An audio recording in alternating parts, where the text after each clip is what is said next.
It was Thanksgiving Day, 1982, a year that was record-breaking at the time for homicides in Austin. One of them was Austinite Ruth Elizabeth Bettis, who was only 19 years old when she was found dead, partially clothed, on a country road.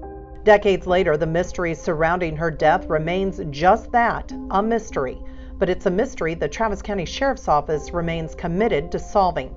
She was known as Elizabeth, or Liz, by her closest friends and family, but her co-workers and certain Austin club-goers knew her as Gibson.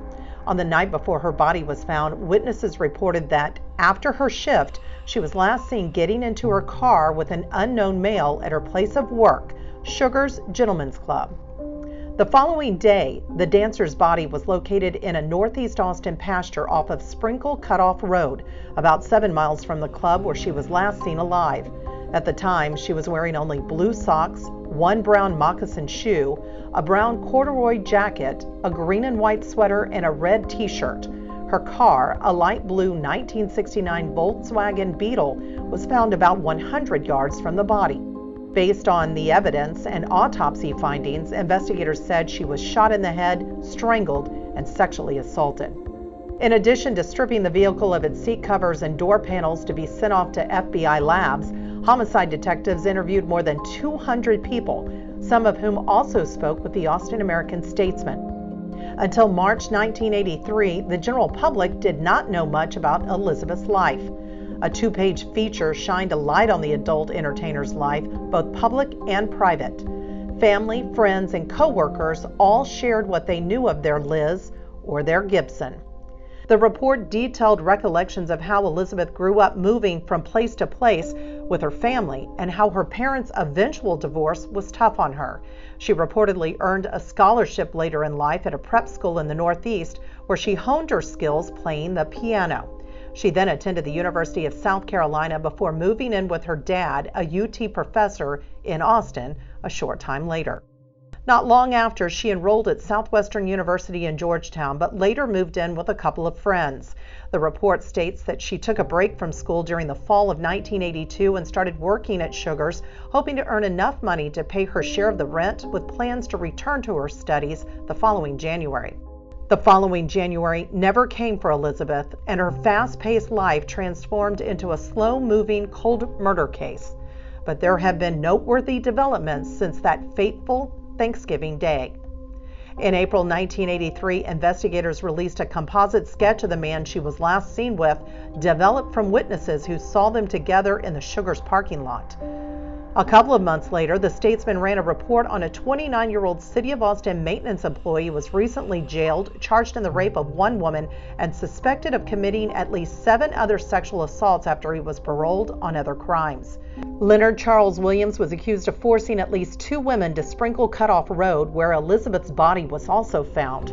According to the Statesman, Williams reached a plea deal and was sentenced to 60 years in prison after he pleaded guilty to 2 counts of rape and 1 charge of sexual abuse.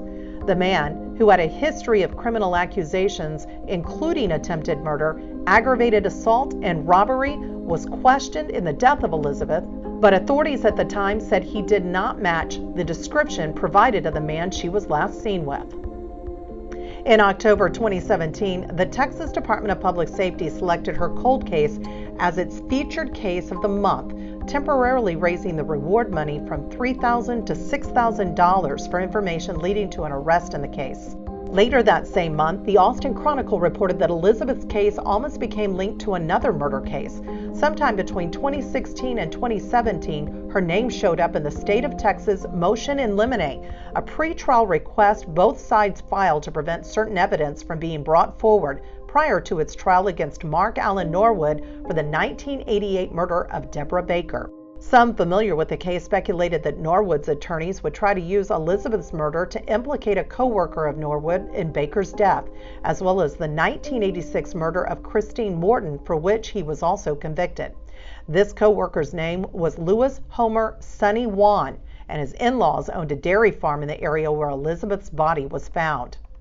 According to the Chronicle, Wan died at his Tennessee home in 2015. However, he previously told Austin police detectives he knew who Elizabeth was and that her family once owned an appliance store where he was a customer.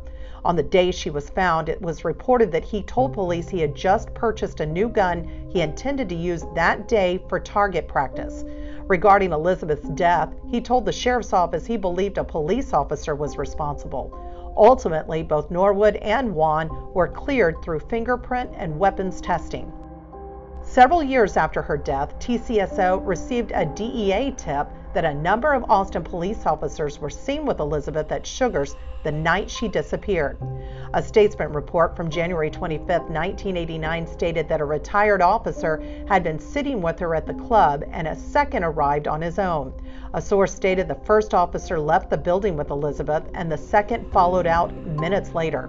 Ray Sanders, police chief at the time, said there was no reason to suspect the officer, but that Internal Affairs was handling the case. Ultimately, no officers were officially linked to the crime. In the decade that followed, TCSO extracted fingerprints and DNA samples for analysis that weren't available to investigators in the 1980s. But unfortunately, the case still remains unsolved. If you have any information about this case, email the Cold Case Unit at coldcase@traviscountykx.gov. Call the TCSO Tip Line at 512-854-1444 or call Crime Stoppers at 512-472-8477. Tips can be submitted anonymously. A reward may be offered for information leading to an arrest.